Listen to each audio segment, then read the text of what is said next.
¿cierto? Neutropénica, megaloblástica, pluricolatos, plevedoses y las enfermedades crónicas. Ahora vamos a ver anemias por hemólisis. ¿Cuál es el papel de la hemólisis? Destruir. ¿Destruir qué? Glóbulos rojos. Por ende, voy a tener como consecuencia anemia. Llámese anemia la disminución de la hemoglobina. Lo importante aquí es que esa destrucción es antes del periodo de vida normal de un eritrocito. Si se destruye el eritrocito antes de su periodo de vida, varios eritrocitos, no uno solo, ¿cuál va a ser la respuesta lógica de la médula? Crear más. Entonces, ahí vamos a tener la clasificación fisiopatológica que habla de la regeneración por parte de la médula, que se llama anemia regenerativa. Empiezo a tener compensación medular. Por lo tanto, el índice de reticulocitos va a aumentar. ¿Mayor o igual a cuánto? ¿Ah? Reticulocitos mayor a 2.5, que vamos a llamar anemia regenerativa. Ahora, el problema va a ser ¿cuál va a ser el destino de esos glóbulos rojos destruidos? Recordamos el inicio de la clase que los glóbulos rojos se destruyen en el vaso y que voy a tener glucoen y globina.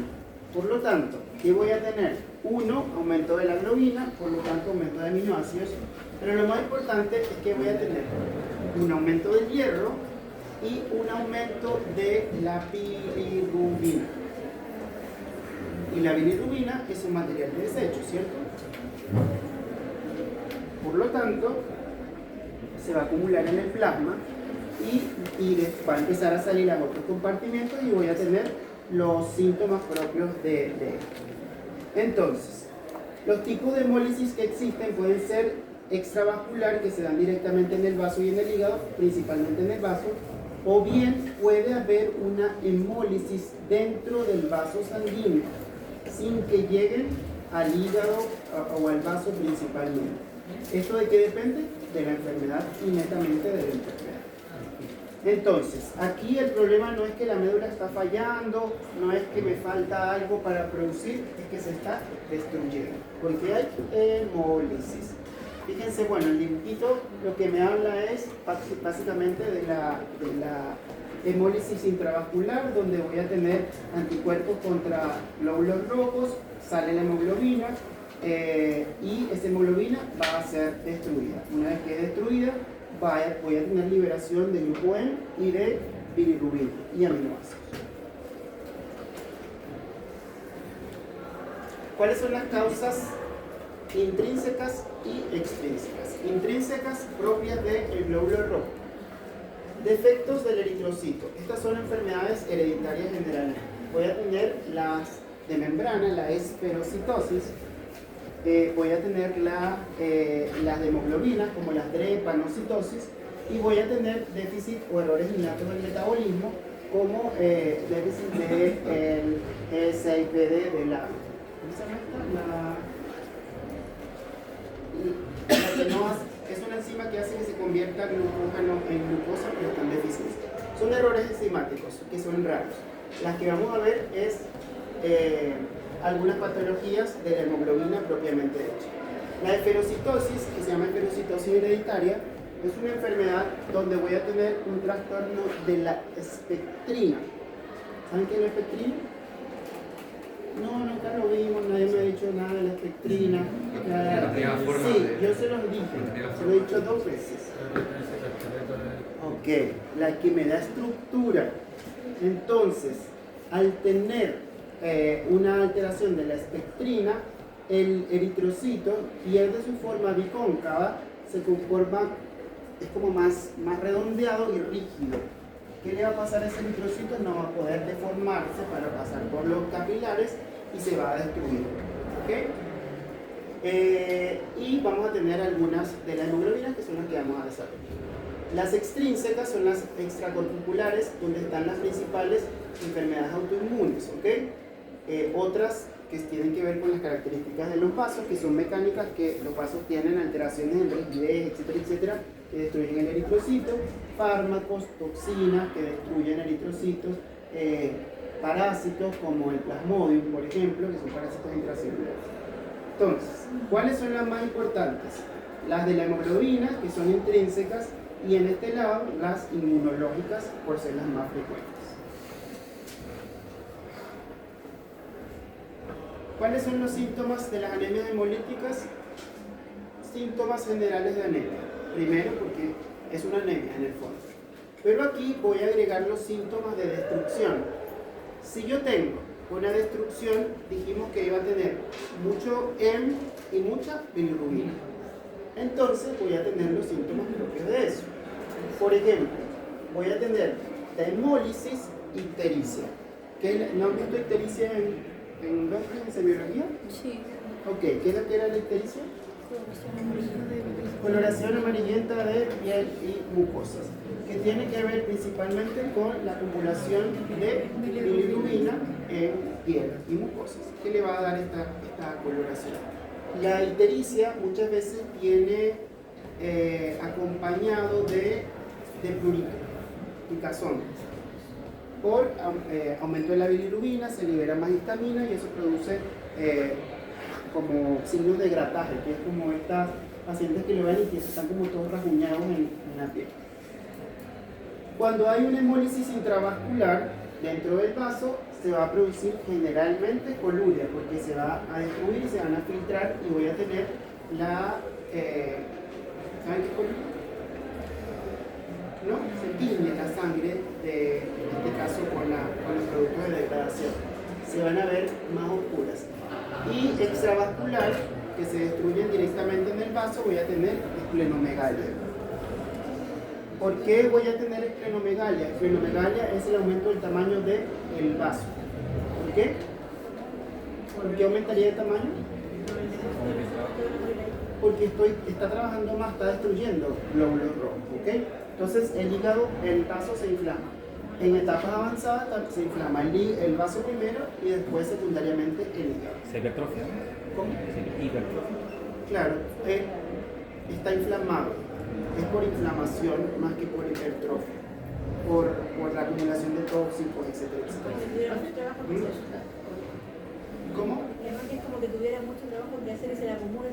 Es que tiene trabajo, pero también lo que está haciendo es producir productos de desecho, entonces activa también un proceso inflamatorio, por eso se agranda.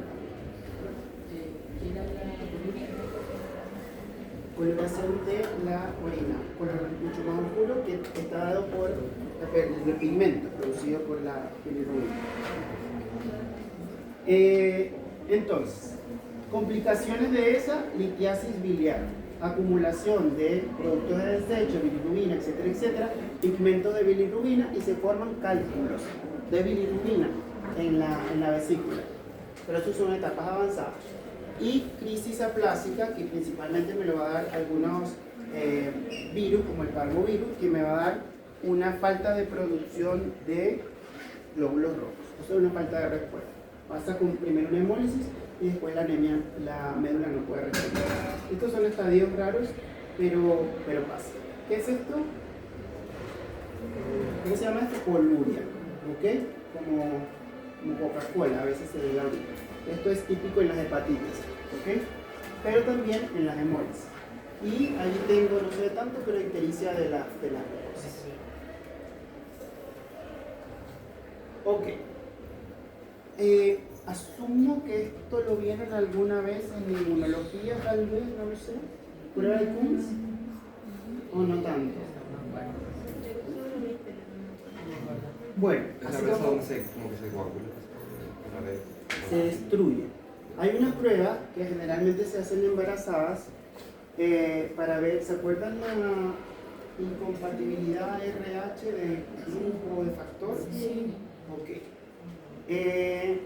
¿Para qué se hace el CUM?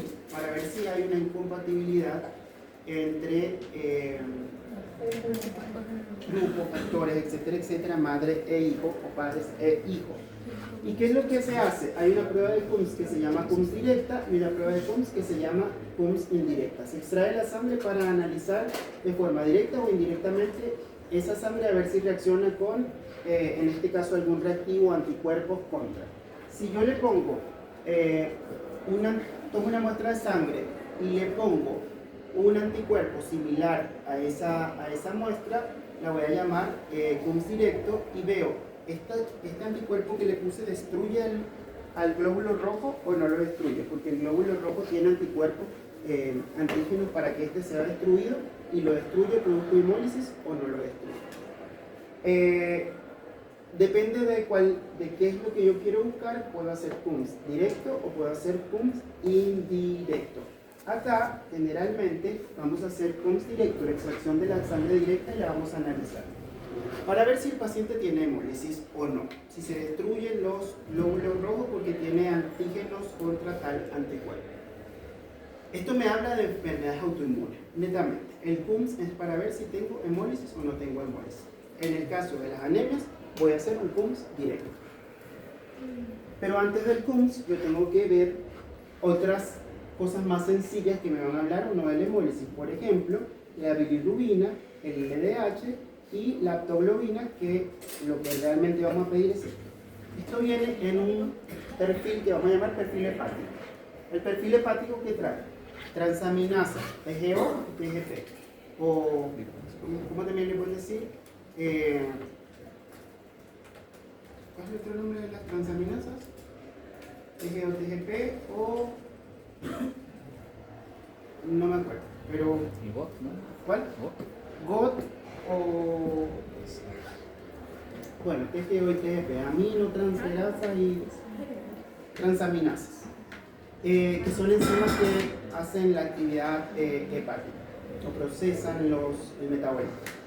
También voy a tener LDH, que es lactato deshidrogenasa. También voy a tener fosfatasa alcalina. También voy a tener bilirrubinas. Bilirrubina total, bilirrubina directa, bilirrubina indirecta. Y también voy a tener, en algunos casos, pruebas de coagulación, PTA y PTT, y eventualmente proteínas totales y fraccionadas. ¿Qué me interesa de ahí? La bilirrubina y la lactato deshidrogenasa. Cuando se rompen las células, salen materiales de desecho. No solamente en este caso va a salir hemoglobina o grupo N y globina. También voy a tener salidas de otros materiales, ácido, etcétera, etcétera. Ácido láctico por destrucción celular, y voy a tener producción por cambio de metabolismo celular, y voy a tener un aumento de la lactato deshidrogenasa. Y voy a tener un aumento de la bilirrubina. Bilirrubina total, pero a expensas de la bilirrubina indirecta. ¿Por qué? Por destrucción. Entonces, ¿qué me está diciendo esto? Si ustedes tienen una anemia, hemoglobina baja, hematocrito bajo, hacemos un perfil hepático y tienen un aumento de la LDH y tienen un aumento de la bilirrubina a expensas de bilirrubina indirecta, algo se está destruyendo. Algo está destruyendo al glóbulo rojo. No es que le falta hierro, no es que le falta... no, es algo que lo está destruyendo. ¿Y qué más voy a ver en el hemograma? Aparte de hemoglobina y hematocrito, ¿qué es lo otro que me va a decir? Sí, definitivamente es algo que está destruyendo. ¿Cuál sería el otro parámetro del hemograma? Reticulocitos. ¿Cómo van a estar? Altos, porque la médula está compensada. ¿Ok? Con esos tres parámetros ustedes pueden decir, sí, esto es hemólisis. Ahora, ahí están los reticulocitos. El frotis, ¿de qué depende el frotis? De la causa. Si es una esferocitosis hereditaria, voy a ver esferocitos. Si es una anemia drepanocítica, voy a ver drépanos. Y así, ¿ok? Depende netamente de la causa. Lo que me va a decir, esto definitivamente es autoinmune, es un CUMS directo. Hago una prueba de CUMS y me va a salir positiva. Es decir, si se están destruyendo glóbulos rojos. ¿Cómo va a ser el gold estándar del diagnóstico en cuanto a parámetros de laboratorio de una anemia hemolítica? Uno, ¿qué voy a pedir? Hemograma. Hemograma. Del hemograma, ¿cuáles son los parámetros más importantes para definir esta anemia? Primero tengo que decir que es anemia, hemoglobina, hematocrito y reticulocitos, que me va a decir que es una anemia regenerativa. Segundo, perfil hepático, donde voy a ver el LDH y bilirrubina aumentada a expensas de la indirecta. Y tercero, CUMS directo, que va a estar positivo. ¿ok? En el caso de la hemolis. ¿Queda clarito? Mencionen los parámetros para eso. Y así en ese mismo orden se pierde. Generalmente si pensamos en una hemólisis y el paciente está en urgencia, qué sé yo, se pide todo eso de una vez. ¿Okay? No es necesario ir por pasos. Vamos a ver una anemia que se llama anemia de células falciformes o anemia drepanocítica. El problema está, estas son anemias por trastornos en la hemoglobina directamente. Esta anemia es una enfermedad hereditaria que se va a caracterizar por la presencia de una hemoglobina que se llama hemoglobina S. ¿Cuántas hemoglobinas conocen ustedes?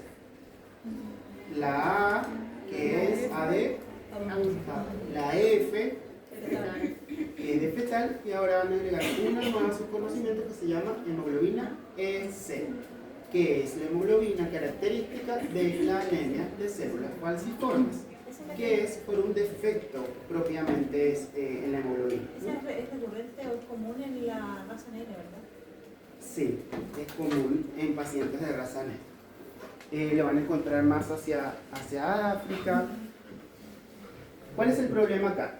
Aquí yo tengo una mutación en el gen de la... ¿Cuántas cadenas tiene la hemoglobina? 4. 2 alfa, 2 beta. El problema está aquí en la beta hemoglobina, donde voy a tener una mutación puntual de un aminoácido, donde voy a tener sustitución de ácido glutámico por valina, ¿ok? Específicamente en un lugar de la cadena de la hemoglobina, donde se va a cambiar el aminoácido. En vez de estar ácido glutámico, voy a encontrar valina. Y eso cambia la conformación completamente de la hemoglobina. Si se cambia la conformación, voy a tener una alteración en cómo funciona la hemoglobina, cómo atrapa, si atrapa oxígeno, si no atrapa, etcétera, etcétera. Esto es por leyes mendelianas, se transmite, o se hereda más bien, por herencia autosómica recesiva. Y hay dos tipos principales. Un paciente que puede tener un rasgo falciforme. Miren esto. Pueden ser asintomáticos o pueden tener síntomas muy leves. Rasgos, ¿se acuerdan de leyes de Mendel? Sí. ¿Sí? Okay.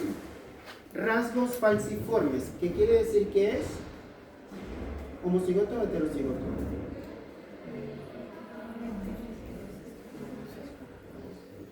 Heterocigoto.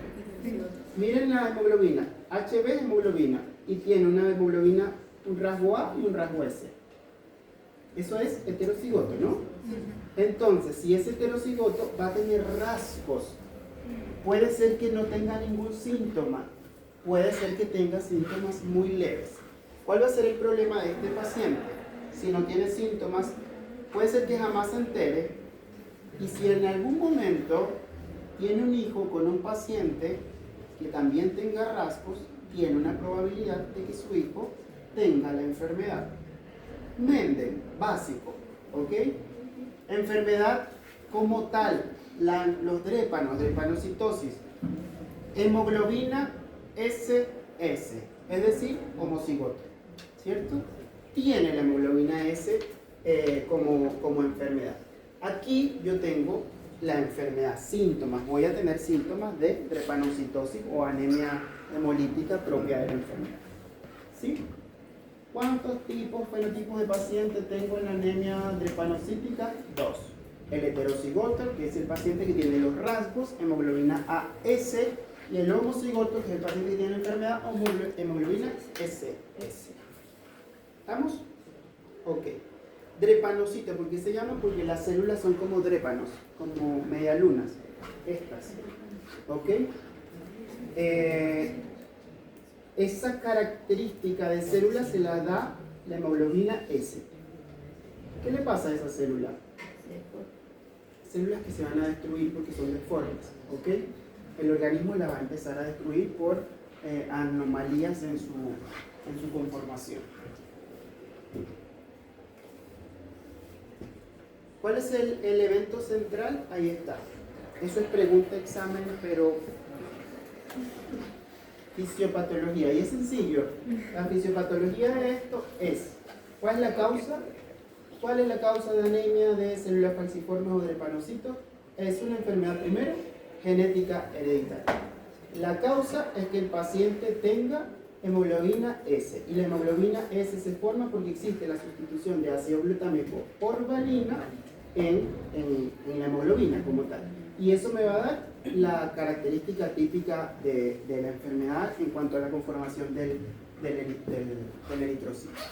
Entonces, tengo una hemoglobina S, que ya la vamos a ver allí, que es esto de polimerización y desoxigenación, que lo vamos a ver acá, pero vamos a seguir acá. ¿Cuál va a ser la consecuencia de que yo tenga esta sustitución de ácido glutámico por valina? Voy a tener una deformidad del eritrocito, no voy a tener la forma bicóncava y por lo tanto el eritrocito no va a ser deformable, que es lo que le da esa capacidad de forma bicóncava, y tiene un aumento de la fragilidad, por lo tanto se destruye muy fácilmente, causa hemólisis. Fíjense acá, cuando yo tengo, esto es una hemoglobina de adulto, voy a tener sustitución de ácido, una mutación puntual en la posición 6 de la hemoglobina, donde tengo ácido glutámico sustituido por valina. Fíjense, en la hemoglobina S, ¿cómo se ve un eritrocito que está oxigenado? Parece un eritrocito normal, ¿o no? El problema va a estar cuando se desoxigena. Cuando se desoxigena, se polimeriza. Y miren la forma que toma cuando bota el oxígeno. Una forma falciforme, ¿ok? Esa forma falciforme inicial puede ser reversible si él se vuelve a oxigenar, pero eventualmente, en la próxima diapositiva lo vamos a ver, esa forma, él puede quedarse en esa forma irreversible, falciforme, y esa forma hace que él, como se polimeriza, que el eritrocito sea como que se queda pegado, adherido a las superficies, al vaso. Entonces, esa forma me va a dar adherencia vascular, y cuando se pierde, cuando está en esa forma, el organismo que hace activa los mecanismos de apoptosis o de destrucción celular y lo destruye. Pero como se queda adherido, puedo tener adhesión vascular, y que puedo tener oclusiones en los vasos sanguíneos, en los capilares, en los vasos grandes, dependiendo. Si yo tengo una oclusión vascular, esto se comporta como un infarto, como una isquemia, por obstrucción vascular y netamente obstrucción. Entonces de ahí van a venir las consecuencias y los síntomas de la anemia drepanocítica. 1. La hemoglobina S toma oxígeno, pero cuando lo pierde se deforma. Y cuando se deforma, esa deformidad, si gana oxígeno rápido, puede ser reversible, pero si no, se vuelve irreversible, se polimeriza, y el eritrocito se vuelve como pegostoso, como que se adhiere rápido a los vasos. Eso me va a hacer que funcionen como plaquetas, adherencias uno encima del otro, y que pueda tener oclusión vascular, y cuando ya tengo esa rigidez, se destruye. Entonces también puede haber hemólisis. Si hay hemólisis, tengo síntomas de hemólisis, pero si hay oclusión, tengo síntomas de oclusión, y el paciente se va a comportar como un paciente isquémico. ¿Cuál es el problema? Que esto está en todo el torrente sanguíneo, no va a ser como un infarto nada más. Oclusión, ¿ok? Y a esto lo vamos a llamar crisis drepanocíticas, ¿ok? Entonces, la desoxigenación, ¿qué es esto? Polimeriza la célula y transforma esa célula, que puede ser flexible como esta, a una célula que es rígida y que se puede destruir fácilmente. Entonces, fíjense acá, hay un error cuando lean el POR, que dice los aminoácidos están al revés, o se entiende al revés, como que uno lo lee y tiene que releerlo, que dice sustitución de valina por ácido glutámico, una cosa así. Es sustitución de ácido glutámico por valina, ¿ok? Ok, entonces fíjense, tengo el eritrocito que está acá, típico de la hemoglobina S. Si está oxigenado, su forma es como el eritrocito. El problema es si está desoxigenado. Profe, ¿y esa alteración afecta como solamente la espectrina, que hace que se deforma, o la espectrina No, está normal?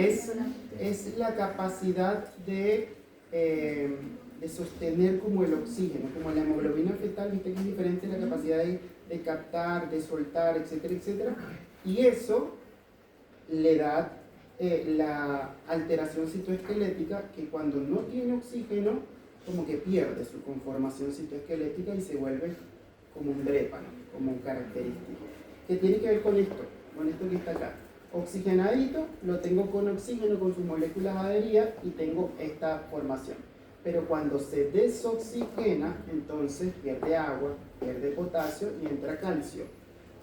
Cuando entra el calcio en la célula, voy a tener daños a nivel de la membrana por un aumento del calcio, como la hipercalcemia maligna.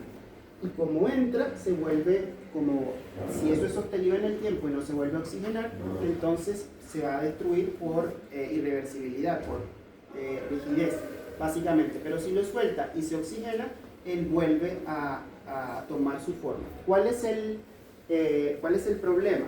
Que cada vez que él se oxigena, vuelve a esa célula, pero cada vez que se vuelve a oxigenar, va perdiendo más facultades.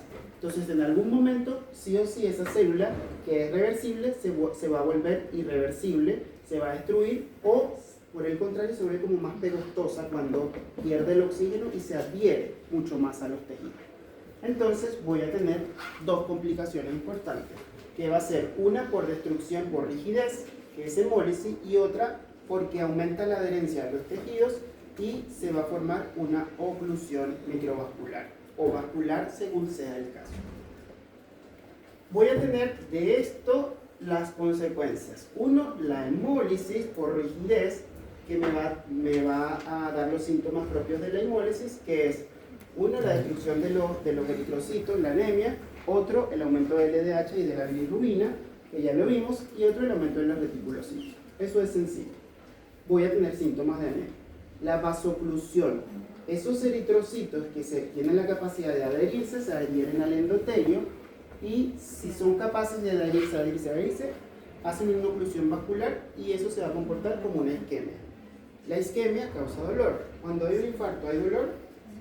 Sí, por falta de oxígeno. Si hay falta de oxígeno, cambia el patrón respiratorio de aerobio a anaerobio, se acumula lactato y todo lo que ya sabemos en la isquemia. Cuando estudian cambios isquémicos de lesión tisular, lo mismo que van a estudiar de ahí, exactamente lo que está pasando aquí, por isquemia. El paciente va a tener dolor. Estas crisis son crisis dolorosas que el paciente con drepanocitosis, cuando llega en crisis, llega con un dolor inimaginable en todo el cuerpo, porque hay oclusiones vasculares en todo el cuerpo. Estos pacientes se tratan con morfinas, oxígeno, etcétera, etcétera. Y el daño orgánico es progresivo. Puede ser que la hemólisis sea tan importante que el paciente haya que hacerle quitarle el vaso, ¿ok? Una esplenectomía. O pueden ellos mismos hacer autoesplenectomía, destrucción del vaso por hemólisis. Y también progresivamente van a hacer daño en órganos vitales como sistema nervioso, corazón, pulmón, etcétera, etcétera. Entonces, ¿qué es importante? La sintomatología propia de la drepanocitosis va a estar dada por dos cosas. Uno, hemólisis, y dos, oclusiones vasculares. ¿Por qué se da la hemólisis? Por rigidez del eritrocito, ¿ok? ¿Y por qué se da la oclusión vascular? Porque cada vez que se desoxigena se va perdiendo sus facultades, se vuelve más adherente a los tejidos y se empieza a adherir a la vasculatura, ¿ok? Y causa isquemia, finalmente. Esa isquemia no es en un solo lugar, es isquemia. Y eso da las crisis drepanocíticas. ¿Qué es una crisis drepanocítica? Es esto. Hemólisis más isquemia. ¿Y cómo se va a presentar en un paciente con una crisis? Con todos los síntomas que ustedes quieran de anemia y de hemólisis y con mucho dolor. Imagínense si un infarto duele, imagínense isquemia en todos lados del cuerpo. Mucho dolor. Estos pacientes, si llegan a tener algún paciente con una crisis drepanocítica, tienen que correr mucho. O se mueren al rato, o si no lo van a tener con un dolor, pero terrible. ¿Qué hay que hacer con estos pacientes? Ponerle tratamiento para el dolor, oxigenarlos bastante y eventualmente hacer algún tipo de transfusión, dependiendo del paciente. Y si se descubre a tiempo, antes de llegar a tener una crisis, ¿cuál es el tratamiento como una anemia normal? ¿O hay que tener otra precaución? Se pueden dar en algunos casos inmunomoduladores, pero estos pacientes tienen que estar haciéndole transfusiones frecuentemente. Y a veces tienen que, ¿cómo se llama ese procedimiento? Como sacarle sangre y ponerle sangre. No me acuerdo el nombre. Plasmaféresis. ¿Cómo? Plasmaféresis. Como plasmaféresis. Claro. Depende. Pero esta es una enfermedad hereditaria, es genética, no se va a quitar. ¿Ok? Entonces, el fenotipo clínico basal va a presentar características típicas de una anemia hemolítica, que ya lo vimos. ¿Cuáles son las características típicas de una anemia hemolítica? Que la diferencia de una anemia carencial. Signos típicos de anemia son los mismos para todos, ¿ok? Que si la palidez, que si la taquicardia, que si todo eso es lo mismo. Pero típico de hemólisis, ¿cuál es? Ictericia principalmente, ¿ok? ¿Qué más? Aparte de la ictericia, puede tener prurito por la acumulación de la bilirrubina y liberación de histamina. También, y en el caso de un paciente que tiene una crisis falciforme, se van a agregar síntomas isquémicos, ¿ok? Dolor generalizado, síntomas de isquemia generalizada. Evidentemente, estos son pacientes que pueden tener algún tipo de litiasis por acumulación de la bilirrubina y retrasos en el crecimiento, sobre todo pacientes que son niños, etcétera, etcétera, porque es evidente, tienen una disminución, tienen una hipoxia constante. Ok. El hallazgo funcional, o una cosa importante en estos pacientes, es esto. ¿Saben qué es asplenia? Asplenia. Asplenia viene de vaso. Es como poco a poco se van quedando sin vaso. ¿Por qué? Porque el vaso trabaja, inflamaciones plenomegalia, y empieza a cesar su función, poquito a poco. ¿Me que decía ¿cómo se llama? Autoesplenectomía. No es que ellos se sacan el vaso. ¿Saben que ectomía en medicina es quitar algo? ¿Ostomía es diferente? Sí. Okay. Entonces, ellos van a ir teniendo disminución de las funciones del vaso progresivamente y son muy susceptibles a infecciones, sobre todo por bacterias encapsuladas. Muy susceptibles. ¿Cuál es el problema? Si tienen susceptibilidad a infecciones, imaginen si este paciente, aparte de este problema importante que viene con la hemoglobina, imagínense al paciente con un proceso infeccioso. El proceso infeccioso va a poder más que el sistema inmune y los pacientes mueren por infecciones. ¿Ok? Si no, una de las causas de muerte es las crisis drepanocyticas y lo otro son infecciones que lo llevan a crisis drepanocytica. Lo importante en estos pacientes, una de las cosas más importantes en los cuidados, es evitar las infecciones. ¿Ok? Clínica combina hemólisis, vasculopatía y daño orgánico. Hemólisis ya sabemos por qué, vasculopatía, ¿por qué? ¿Qué es una vasculopatía? Enfermedad del vaso. ¿Por qué? Por la oclusión vascular. Eso viene de la fisiopatología. Y el daño orgánico recurrente de todos los órganos, pero principalmente del vaso. ¿Ok? Y después, bueno, otros órganos por la deficiencia de oxígeno en la hipoxia. Entonces, aquí les dejé esto. No es como tal una anemia, como si lo vemos desde el concepto, sí, es una anemia. Pero va más allá de que una simple anemia por deficiencia, etc. El problema aquí es la hemólisis con daño del vaso. ¿Ok? Oclusión más daño, muerte de eritrocitos. Entonces, fíjense acá. Crisis drepanocítica. Uno de los peores pacientes como sintomatológico que les puede llegar es una crisis drepanocítica. Primero, tengo una isquemia. Segundo, tengo una hipoxemia. Tercero, voy a tener síntomas de destrucción de tejidos, vasos, etcétera, etcétera. Entonces es un paciente muy complicado. Y una de las causas que me lleva a este paciente a crisis, la principal causa es procesos infecciosos. Entonces es un paciente exageradamente complejo. Si llega a urgencia, va a llegar a urgencia, puede llegar a urgencia con una crisis drepanocítica. ¿Qué pasa acá? oxígeno, oxihemoglobina S. ¿Qué característica tiene la oxihemoglobina que está oxigenada? S. ¿Cuál es su característica principal? En forma. Tiene forma de eritrocito. El problema va a estar cuando se desoxigena y llega a los tejidos, efecto Wolff, se desoxigena. Entra, sale hay escape de calcio, de potasio, de agua y entra calcio. Cuando entra calcio se puede volver rígido. Y si se vuelve rígido voy a tener un problema. ¿Cuál va a ser principalmente? El primer problema por la rigidez. Uno, hemólisis. Pero si él se vuelve a oxigenar, cada vez que se vuelve a oxigenar va a tener un segundo problema, que es la viscosidad, la adherencia. Y eso va a hacer que se vaya adhiriendo a los capilares.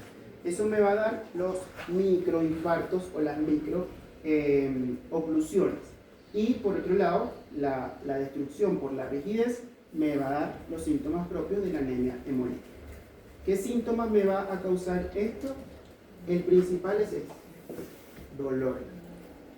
Dolor ístico por isquemia, y estos son síntomas propios de la anemia. ¿Ok? Esto es sencillo y ya lo habíamos conversado antes. ¿Queda claro esto? Yo cuando se nace con él, hay algo que lo desencadena, porque esto lo puede llegar a tener pacientes adultos, ¿no?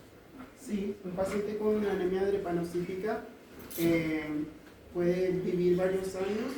¿Pero hay algo que desencadene que entre en esta crisis? ¿O es que va a pasar sí o sí? No, no necesariamente va a entrar en crisis drepanocítica. ¿Cuál es? Para que no entre en crisis drepanocítica hay que tratarlo como la plasmaféresis, por ejemplo.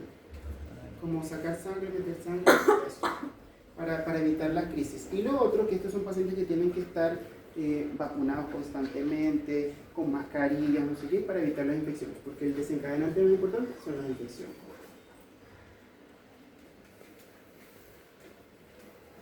Complicaciones agudas. Hay algo que se llama síndrome torácico agudo. Es una de las complicaciones importantes, que es básicamente los pacientes hacen muchos procesos infecciosos y hacen infartos pulmonares. Infartos pulmonares más procesos infecciosos me puede dar como una especie de neumonía por disminución de la oxigenación y hace que las bacterias encapsuladas lleguen hacia el tejido pulmonar. ¿Okay? Ictus. ¿Qué es un ictus? Es un infarto, es una isquemia. ¿Okay? Isquemias en general. Secuestro esplénico, disminución de la actividad del hígado por hiperproducción, y la crisis aplásica, que es disminución de la actividad de la médula ósea. Entonces voy a tener disminución de todas las líneas celulares. ¿Ok? Miren todo lo que puede pasar. Todo, puede pasar todo a este paciente: deterioro desde el hígado, desde la necrosis, desde retinopatía. Retinopatía es una causa, una de las complicaciones más o menos frecuentes, porque se quedan adheridos a la arteria, a la oftálmica, entonces causa como microoclusiones y la retina se va deteriorando progresivamente. Úlceras. ¿Por qué se llaman úlceras? Por oclusión. Chicos, todos estos síntomas son porque, uno, estos pacientes van a estar en hipoxia por las características de la hemoglobina, porque hay hemólisis, y dos, porque hay oclusión, más hipoxia, más isquemia. Un paciente que tiene una úlcera en los miembros inferiores, por ejemplo el diabético, ¿por qué creen que es la úlcera del diabético en los miembros inferiores? Que falta llegada de oxígeno. Esto es lo mismo, falta llegada de oxígeno. ¿Ok? Entonces, la gravedad como tal la define el daño que vaya teniendo el paciente. Y eso se puede evitar o prevenir más bien con el tratamiento de la enfermedad. El tratamiento es basado en transfusiones, plasmaféresis, etc. Quiero que recuerden eso, las complicaciones graves. ¿Okay? ¿Cuál va a ser el diagnóstico inicial? Clínica, ¿Qué voy a ver en el hemograma? ¿Cómo va a estar la hemoglobina? Bajo. Hematocrito y reticulocitos altos, inicialmente, porque el paciente puede estar en una crisis aplásica. Si está en aplasia medular, no funciona la médula. ¿Cómo va a estar la hemoglobina? ¿Cómo va a estar los leucocitos?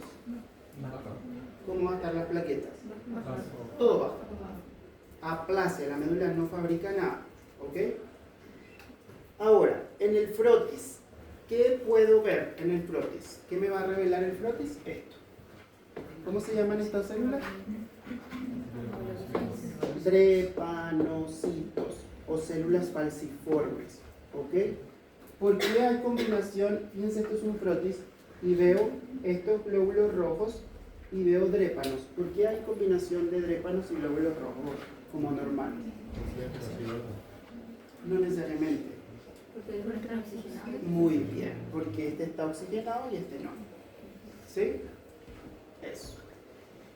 Si es una anemia hemolítica, ¿cómo va a estar LDH? Lactato deshidrogenasa. Es por la pérdida de productos dentro de la célula. ¿Cómo va a estar? Alto. Y la bilirrubina va a estar alta, expensa de bilirrubina, indirecta, alta, por destrucción, hemólisis, ¿ok? Esas dos son las principales. Lo que nos va a orientar más al diagnóstico es los reticulocitos, estos dos, y evidentemente los drépanos en el frotis. ¿Queda claro eso? Sencillo. Ahora, ¿quién me va a dar el diagnóstico final? Nada más porque veamos los drépanos no me va a dar el diagnóstico final. Necesito otra cosa. ¿Se acuerdan de esto? ¿De la electroforesis? ¿Lo vieron en bioquímica o no? Veo opiniones compartidas, pero no importa, no vamos a hablar de electroforesis. Lo importante es que toman una muestra, le hacemos la electroforesis y quiero que vean algo. Hemoglobina A, hemoglobina F, hemoglobina S. ¿Qué sale ahí? Este paciente, miren las bandas electroforéticas de proteínas y miren la secuencia. En un paciente sano, adulto, ¿dónde deberían estar esas bandas? Aquí, en la hemoglobina A. No tiene por qué haber hemoglobina F y mucho menos hemoglobina S. Pero en un paciente, miren, hemoglobina S, cómo está esta banda bien grande. ¿Ok? Ahora, cuando pasamos esto no es ese mismo paciente, el porcentaje es diferente, es otro ejemplo. Pero miren acá en un gráfico que me dice que este paciente tiene 22.6% de hemoglobina A y 70.4% de hemoglobina S. Es decir, que es un paciente que... ¿qué paciente se la dice? ¿Heterocigoto o homocigoto? Heterocigoto. Pero heterocigoto con un porcentaje importante de hemoglobina S. Probablemente este paciente no sea sintomático, sino que muestre rasgos o síntomas de anemia de células falciformes. Esto me puede establecer el diagnóstico final. El diagnóstico final lo hago con la electroforesis de la hemoglobina. Aquí hay otras alternativas, pero en realidad es esta. ¿Qué demuestro? La presencia de hemoglobina S, que es la característica de la enfermedad de células falciformes. Si eso no está claro, puedo hacer el estudio genético. ¿Y el estudio genético qué me debería mostrar?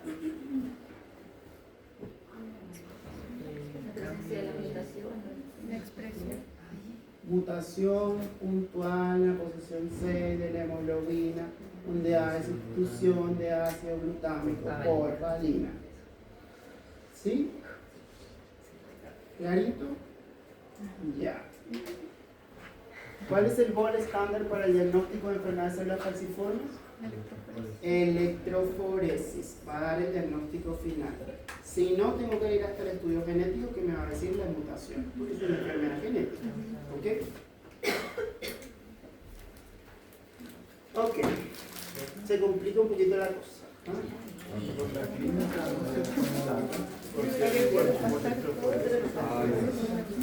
No, pero hay que hacerlo. Sí o sí. Sí. Por la clínica, eso es como sí, pero necesito tener el diagnóstico final del paciente para ver el porcentaje de hemoglobina S que realmente tiene. Mientras mayor hemoglobina S tenga, las probabilidades pronósticas Pero sí, cambian. para determinar el porcentaje de proteína S, no, o sea, hemoglobina S, no para diferenciarlo de una otra diagnóstico diferencia. Si no está claro, sí, también sirve para diferenciarlo. ¿Ok?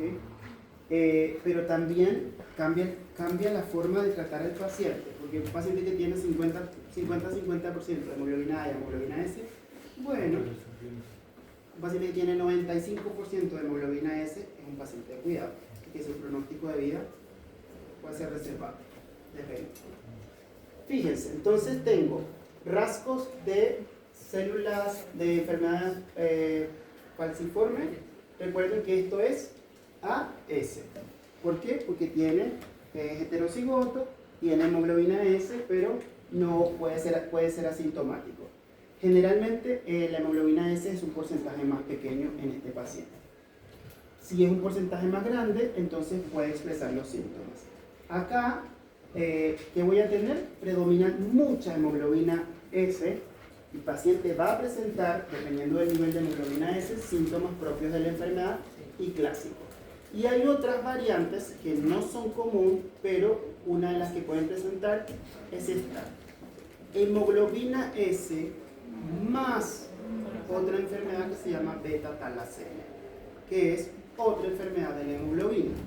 Esto es bien complejo. Este paciente, su periodo de vida o su pronóstico es bien reservado. ¿Ah? Cambia, sí. Entonces, aquí está anemia del hepanocítico. Ahí está. Fíjense, rasgo del hepanocítico, porcentaje de hemoglobina S versus hemoglobina A. ¿Cuánto tiene de S este?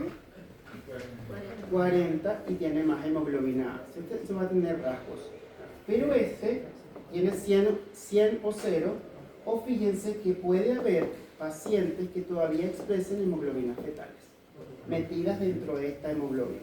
Entonces ahí como que la cosa hay que ver, hay que darle el tiempo de vida, que pase el tiempo y ver qué va a pasar con esa fetal, se va a convertir en A, se va a convertir en S, no lo sabemos. ¿Ok? ¿Quedó clarito? Ya. ¿Te dura esta clase? Hematología es bien complejo. Bien complejo. Así que estudien harto para la prueba de la semana que viene.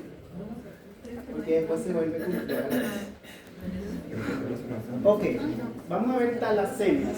¿Se acuerdan que había una que era combinada hemoglobina S con talasemias? Eso es otra patología genética que me va a dar una anemia hemolítica. Fíjense que el problema está en la síntesis de globina. Disminuye la producción de cadenas de globina. De alfa-globina, alfa-talasemia, o de beta-globina, beta-talasemia. La hemoglobina tiene ¿cuántas cadenas? Dos de alfa y dos de beta. Las talasemias, hay una deficiencia de alguna de ellas. Puede ser de alfa o pueden ser de beta. Si es de alfa se llama alfa-talasemia y si es de beta se llama beta-talasemia. ¿Es de ambas? ¿Mm? ¿Es de ambas? O una o la otra. No, pero ¿es de ambas cadenas alfa? No necesariamente. Ok. Depende de la herencia, depende de la alteración. Entonces, aquí tengo un desequilibrio en las cadenas. Pueden ser excesos de cadenas que no quedan pareadas, o bien podría ser por daño oxidativo que me vaya a generar una deficiencia en las cadenas por destrucción de los eritroblastos y hemolis. Que esto me puede conllevar a esto. ¿Ok? Pero la fisiopatología la vamos a ver mejor en una lámina suelta. De cualquiera que sea el caso, cualquiera que sea el desequilibrio, va a depender que esto mismo pueda ocurrir en la cadena alfa o en la cadena beta. Cualquiera de las dos formas me puede llevar a hemólisis, que es la característica típica de la anemia de la talasemia. Entonces, ¿cuál es el problema aquí? En la drepanocitosis, el problema era estructural, en el ADN, un error, una mutación. El problema aquí es en la producción de las hemoglobinas, de las cadenas de la hemoglobina. ¿Ok? Ok. beta-talasemia. ¿Dónde está el problema aquí? En la cadena beta. Entonces hay mutaciones en el gen de la hemoglobina B, que es beta, específicamente en el cromosoma 11. ¿Esto es una enfermedad genética hereditaria? Sí. Todas estas son hereditarias. Fíjense esto, cuando vean en la literatura, que a veces esto puede confundir, beta 0, ausencia total de síntesis ¿de quién? De la cadena beta. Y cuando vean beta con una crucecita, es que existe una síntesis, pero parcial de esas cadenas beta de la hemoglobina. ¿Cuál es la función, cuál es la mutación más importante? Yo no les voy a pedir que se aprendan esto, que alteraciones es no. Lo que quiero que se aprendan o que recuerden de la talasemia beta es esto. ¿Dónde está la mutación? ¿Ok? No algo tan genético como ocurre la mutación, sino dónde está la mutación. Cromosoma 11, cadena de hemoglobina beta. ¿Ok? Puede ser que sea beta 0, donde no hay nada, o puede ser que sea beta más, donde existe una síntesis parcial de esa cadena. Cualquiera que sea la forma en que se presente, depende de la alteración cromosómica o el daño cromosómico que tenga esa mutación. ¿Ok? Entonces, aquí es donde viene lo interesante y lo que se puede confundir. Si yo tengo una baja de beta-globina, voy a tener un exceso de las otras cadenas, de las cadenas alfa. Y ese exceso de cadenas es lo que ayuda a la presentación de la sintomatología y las complicaciones de la enfermedad. ¿Ok? Eso es importante que quede claro y que lo tengamos en cuenta, que no es solo que tengo un déficit, sino que la otra va a estar en exceso. ¿Ok? Como que no va a haber un equilibrio entre las dos cadenas. Entonces, la causa de la beta-talasemia, la patología del exceso, lo va a dar la talasemia contraria, que en este caso es la cadena alfa. ¿Me voy a apuntar algo? Ok. Esto es un resumen, esquematice la fisiopatología de la beta-talasemia. ¿Dónde está ahí sería, si es fisiopatología es así, si es etiopatogenia, ¿qué diferencia hay entre preguntar fisiopatología y etiopatogenia? Ok, la etiopatogenia parte desde la etiología principal y se va desarrollando en la patogenia de la enfermedad. Entonces, si preguntamos la etiopatogenia, ¿cuál sería el punto 1 aquí? La votación. Muy bien, la mutación de la cadena beta del cromosoma 11. ¿Qué me va a dar eso? Falta de síntesis de cadenas betas. Por lo tanto, voy a tener cadenas alfas excedentes. Y eso es lo que me va a generar el problema real. Esas cadenas se empiezan, como son muchas, se empiezan a desnaturalizar y van a formar precipitados en los glóbulos rojos, y esos precipitados que empiezan a decantar, que son puros precipitados de cadenas alfa, se llaman cuerpos de Haynes. Pregunta de examen: ¿de dónde son los cuerpos de Haynes? Son solo de la beta-talasemia, no de la alfa, no de la hepatocitosis, y están formados por acumulaciones de cadenas alfa. ¿Ven que puede tener una confusión? Porque si yo digo, bueno, ¿por qué se acumulan cadenas alfa? Porque va a ser beta-talasemia y no es alfa. ¿Sí? ¿Sí o no? Sí. Okay. Entonces, los cuerpos de Haynes van a alterar lo que va a ser la síntesis de ADN, lesionar las membranas, y esos eritrocitos van a ser dañados posteriormente en la médula ósea, se van a escapar y van a morir en el vaso. Es decir, van a sufrir una hemólisis. Es decir, que la hemólisis o el deterioro va a ser porque el eritrocito se daña por decantación de las cadenas alfa que forman los cuerpos de Haynes. ¿Sí? Eso es lo que hace que el eritrocito sea errático. El exceso de cadenas alfa. ¿Sí? Okay. La beta-talasemia. ¿El problema principal cuál es? Exceso de cadenas alfa, porque existe una mutación donde no se fabrican cadenas beta. ¿Sí? Eso confunde. Y se los digo porque a veces estoy corrigiendo examen.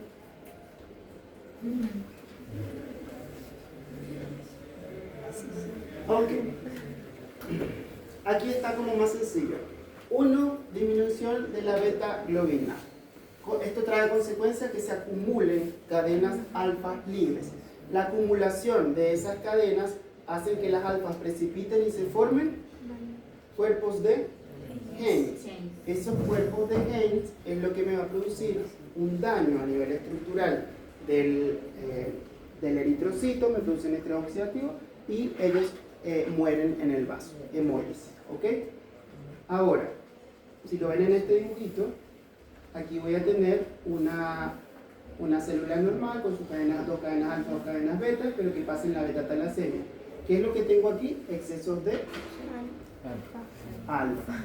Los excesos de alfa van a hacer que se produzca una eritropoyesis ineficaz, donde voy a tener salida de los eritrocitos antes de tiempo y se van a ir a destruirse ¿dónde?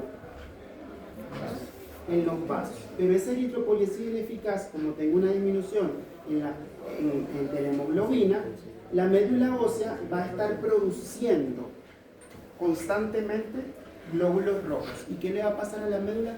Se va a ir como que se hipertrofia, se pone grande por hiperproducción porque está detectando que la hemoglobina que no hay, que se está destruyendo. Y los huesitos de los niños van a empezar a ensancharse, ¿ok? Por ensanchamiento por hipertrofia de la médula ósea. Entonces, ¿cuáles huesos principales? Voy a tener por expansión medular huesitos del cráneo, es uno de los más frecuentes en cuanto a sintomatología. Y estos niños tienen un cráneo característico, que ya lo vamos a ver, ¿ok? Evidentemente voy a tener sobrecarga de hierro, voy a tener los síntomas típicos de una anemia hemolítica. Entonces, ¿por qué ocurre la expansión de la médula en una beta talasemia? ¿Cuál sería la respuesta? Porque tiene que por aumento de la carga de trabajo.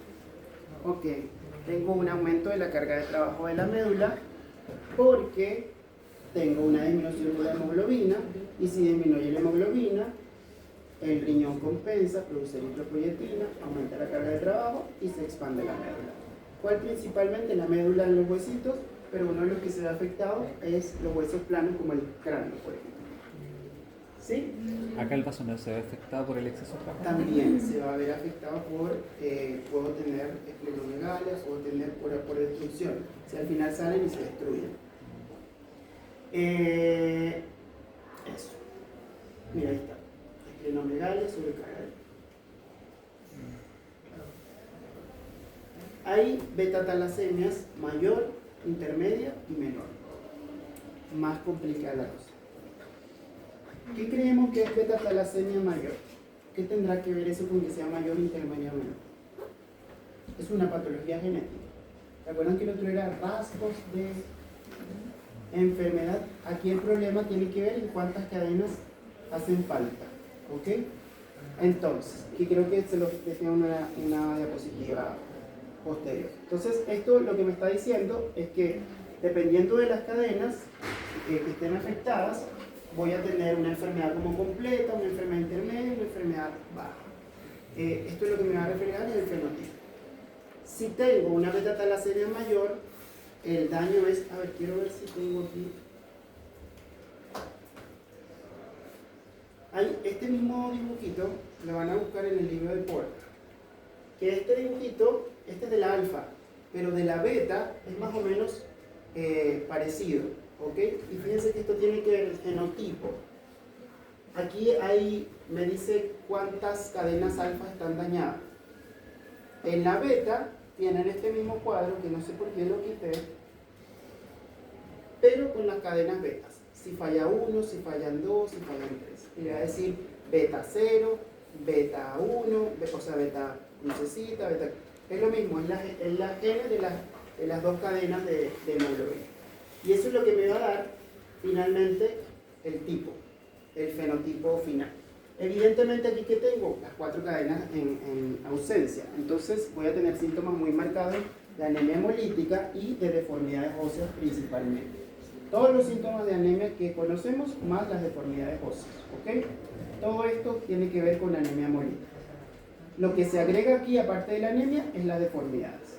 En la intermedia, síntomas menos detectables, y en la menor puede ser que no tenga sintomatología. Fíjense este chico que está ahí. ¿Ven esta carita como de ardilla? Como de... esas características tienen que ver con el aumento del espesor de los huesos del cráneo.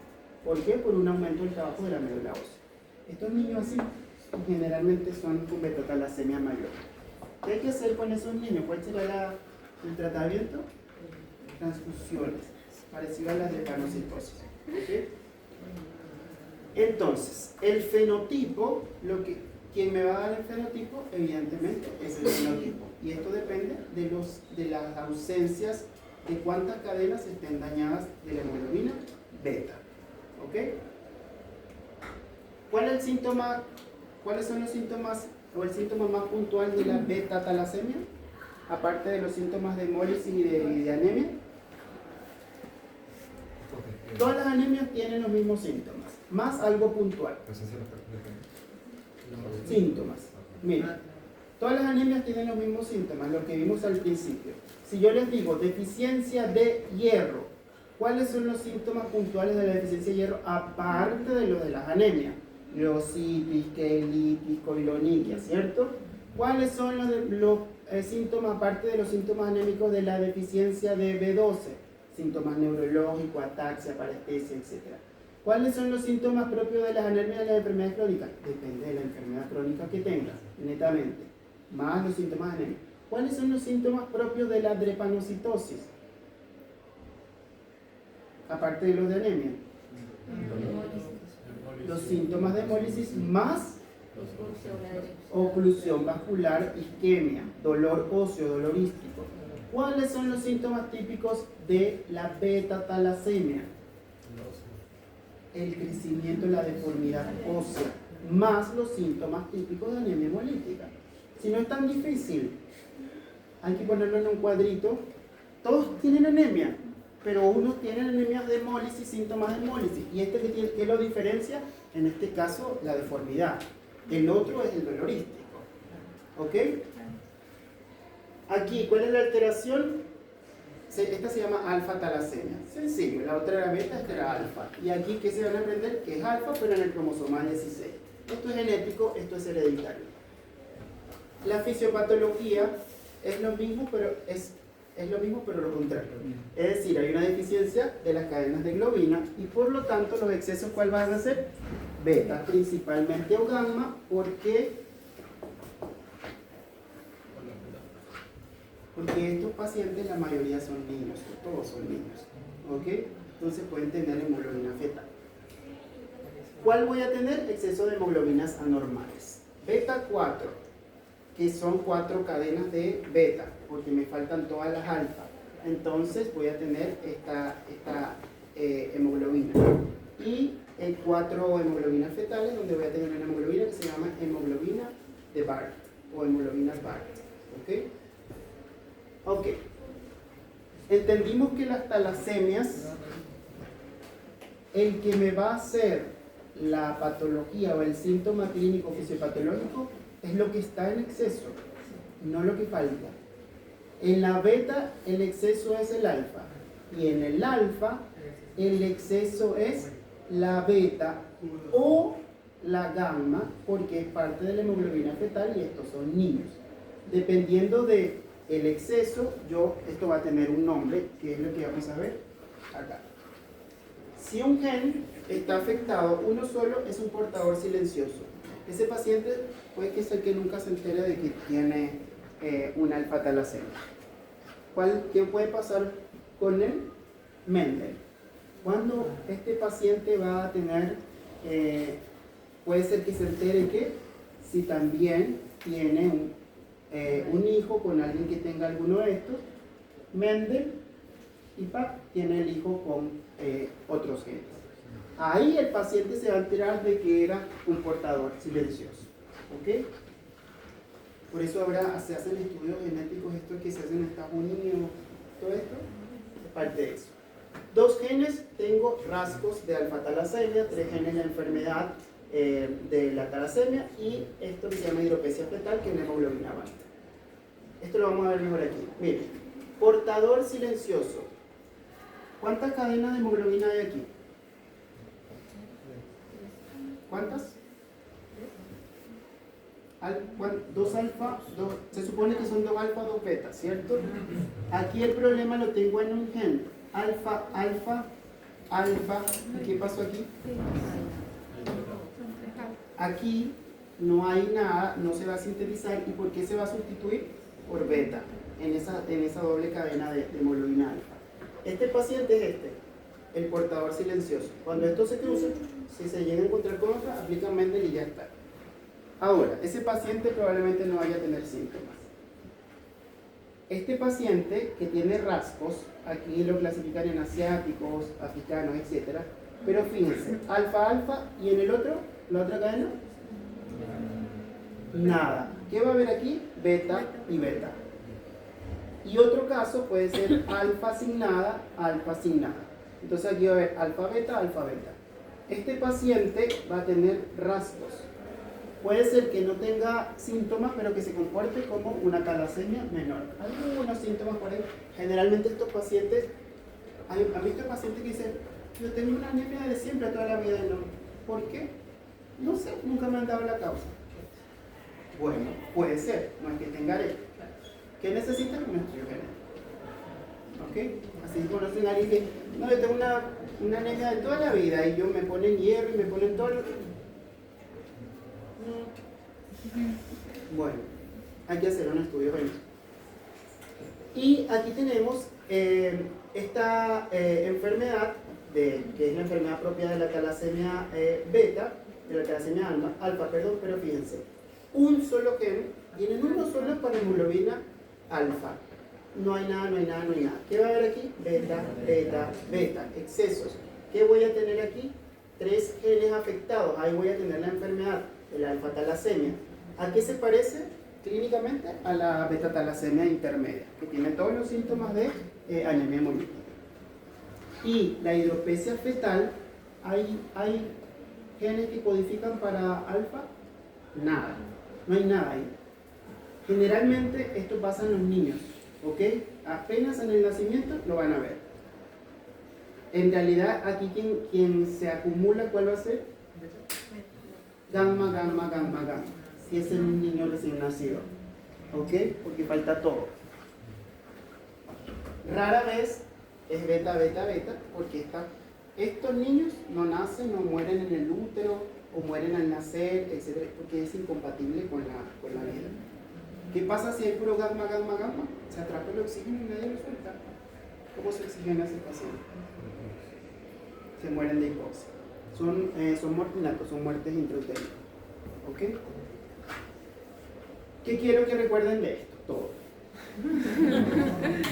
1. Portador silencioso, un solo gen, no tiene síntomas. 2. Rasgos de alfa-talasemia, tienen 2 genes que pueden ser acá en una sola cadena o la mitad y la mitad.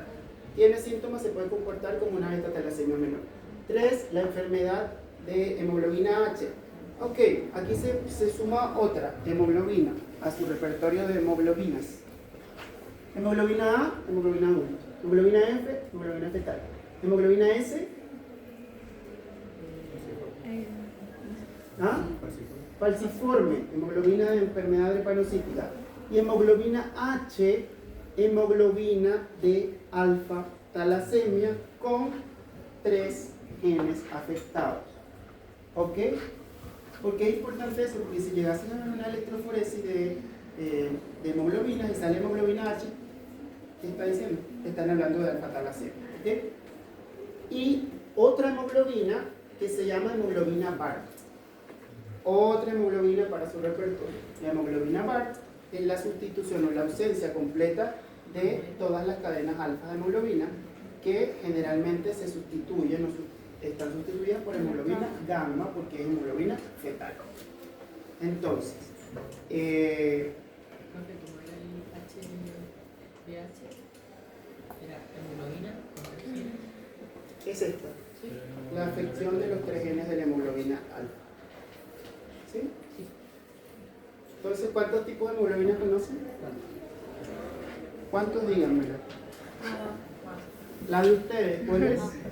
Ah, la de los niños, ¿cuál es? O niños neonatos. F. La otra, ¿cuál? S. ¿Cuál es esa? La drepanocítica. ¿Cuál más? ¿Cuál es esa? La alfa-talasemia con 3 genes afectados. ¿Y la otra? La hemoglobina BART, que es la alfa-talasemia con 4 genes afectados. Y esa hemoglobina causa una enfermedad que se llama hidropesia fetal. Estos niños mueren intrauterino. ¿Queda claro? Pregunta, examen.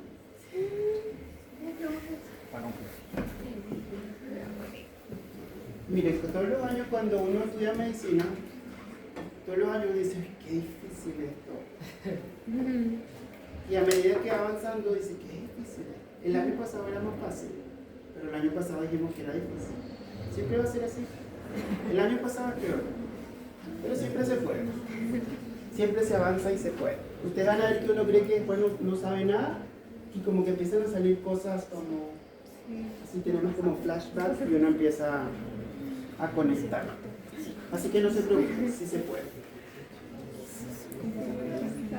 ¿Cuál es el... ¿Cómo va a estar la hemoglobina? Va. ¿El hematocrito? ¿Cómo va a estar la... ¿cómo se llama esto? ¿Los reticulocitos? ¿Cómo? Claro, sí. ¿Por qué? Justifíquelo por la fisiopatología. Se destruyen los eritrocitos. Es una anemia hemolítica. Chicos, fácil. Hemólisis. ¿La médula responde o no? Sí. Reticulocitos alto. A menos que sea una enfermedad tan grave que deje a la médula sin respuesta, se va a formar una aplasia medular. Pero si no, la médula responde siempre que haya una hemólisis. Entonces los reticulocitos siempre van a estar altos, a menos que sea un estado avanzado de la enfermedad. Ahora, ¿qué me va a dar la electroforesis? Depende. Depende de qué haya. Si es una beta-talasemia, ¿qué me va a mostrar la electroforesis? Recuerden que estos pacientes son niños.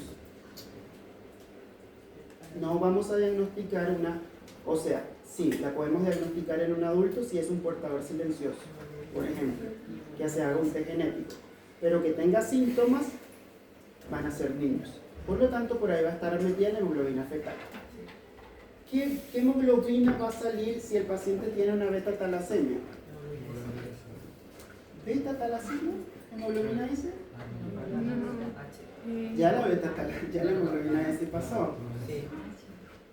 Voy a tener la mezcla, dependiendo de cuál, de hemoglobina de adulto con de cadenas de hemoglobina de adultos con cadenas de hemoglobina fetal, que van a ser mezclas de alfa y de beta según el número de cadenas que esté faltando.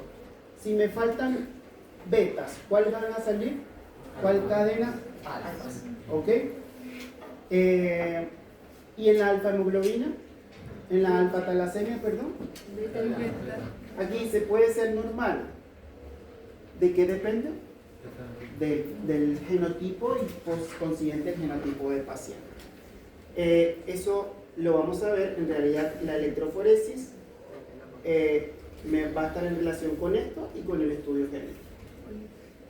Ahora, ¿cómo confirmo el diagnóstico? La electroforesis aquí no me va a confirmar el diagnóstico, porque esas son bandas de tipos de hemoglobina. No me dicen cuántos genes faltan. ¿Qué necesito aquí? Un estudio genético. ¿Ah? Un mapeo genético. Aquí sí necesito el estudio genético. ¿Se acuerdan que en la drepanocitosis yo iba a tener la hemoglobina S y decía, bueno, está bien, hasta ahí puedo llegar? Aquí necesito saber cuáles son los genes afectados. Entonces necesito genético. Eso me va a confirmar el estudio. ¿Cuál es el gold estándar para confirmar el diagnóstico de alfa o beta talasemia? Estudio genético. ¿Cuál es el gold estándar para drepanocitosis? Electroforesis. ¿Ok? ¿Queda claro? Bueno, y ahí están algunas diferencias con ferropenia y beta-talasemia, pero en realidad son muy diferentes. ¿Ok? Ferropenia es otra cosa y aquí tengo hemolis. Así que eso no va a ser el diagnóstico. Ya, esto lo vamos a dejar para la próxima clase.